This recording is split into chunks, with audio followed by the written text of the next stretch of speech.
যে প্রতিশ্রুতি দিয়ে ক্ষমতায় এসেছিল বর্তমান সরকার তা বাস্তবায়নে পুরো ব্যর্থতার পরিচয় দিচ্ছে বলে অভিযোগ করেছে ১১ দলীয় ঐক্য।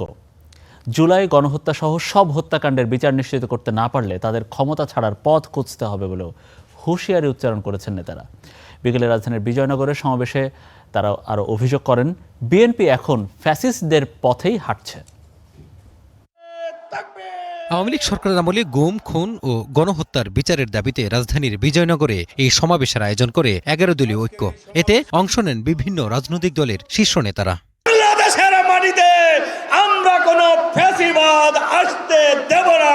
সমাবেশে বক্তারা অভিযোগ করেন, আওয়ামী লীগ সরকারের আমলে গুম, খুন ও গণহত্যার বিচার প্রক্রিয়ায় গড়িমসি করছে বর্তমান সরকার।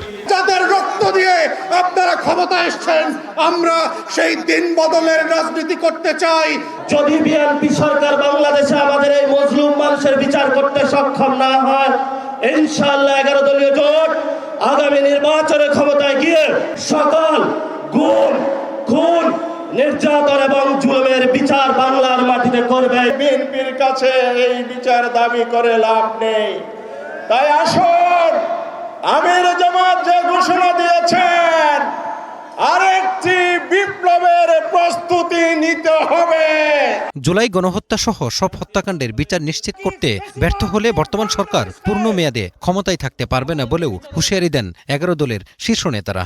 জুলাই বিপ্লবের পিঠে যদি ছুরিকাঘাত করবার চেষ্টা করো, ইতিহাস থেকে নির্মূল হয়ে যাবে, নির্মূল হয়ে যাবে তোমরা। সকল গুম, খুন এবং শরীফ ওসমান হাদি হত্যাকাণ্ডের বিচার অবিলম্বে নিশ্চিত করতে হবে। বিচার যদি নিশ্চিত না করা হয়, এই সরকার কোনোভাবে ৫ বছরের মেয়াদ সম্পূর্ণ করতে পারবে না। পরে প্রধান অতিথির বক্তব্যে বিরোধী দলীয় নেতা শফিকুর রহমান অভিযোগ করেন, ওসমান হাদি হত্যার বিচারও ধামাচাপা দেওয়ার চেষ্টা চলছে। এই রাস্তায় আমাদের কলিজার টুকরা বিপ্লবের প্রতীক শরীফ ওসমান হাদিকে হত্যা করা হয়েছে, তার বিচারও ধামাচাপা দেওয়ার চেষ্টা চলছে। এখন পর্যন্ত চার্জশিটটি দেওয়া হয় না। কাকে খুশি করার জন্য, কোন সত্যকে আড়াল করার জন্য এটা করা হচ্ছে, জনগণ জানতে চায়।